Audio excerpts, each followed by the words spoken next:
हैदराबाद के पास बसा एक घना जंगल, जहां मोर की मधुर आवाजें और हाथी शेर जैसे बड़े जानवरों की गूंज हर सुबह की शुरुआत को जीवंत बना देती थी।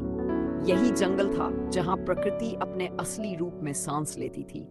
लेकिन एक सुबह कुछ ऐसा हुआ जिसने सब कुछ बदल कर रख दिया। रात के वक्त अचानक जंगल में शोर मचने लगा। मोर जोर जोर से चिल्ला रहे थे, हाथी बौखलाए हुए थे और शेरों की दहाड़ किसी अनहोनी की चेतावनी दे रही थी। पहले तो किसी को कुछ समझ नहीं आया लेकिन सुबह होते ही जो दृश्य हमारे सामने था उसने हमारे पैरों तले जमीन खींच ली।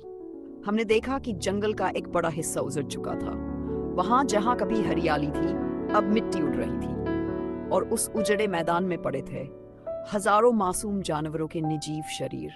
ये कोई आम मौत नहीं थी, ये थे इंसानी लालच के नीचे कुचले गए वो जीव जो कभी इस धरती पर जीवन का प्रतीक थे। कम से कम 5 शेर जो जंगल के राजा माने जाते थे, जेसीबी मशीनों की बेरहम चपेट में आकर मारे जा चुके थे।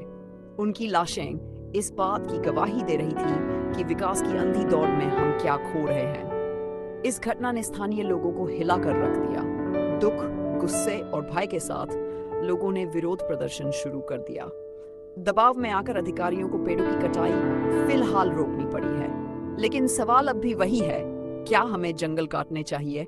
क्या कुछ इमारतें और सड़कें उन हजारों जानों से ज्यादा कीमती है जो इन्हीं जंगलों में बसती थी?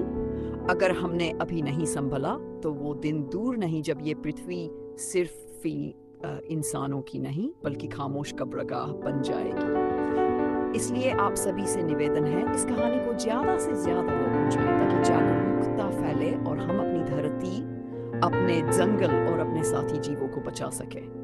हेलो दोस्तों, अगर आपको हमारा कंटेंट पसंद आया हो तो प्लीज लाइक करें, सब्सक्राइब करें और अपने दोस्तों के साथ शेयर करना बिल्कुल न भूलें।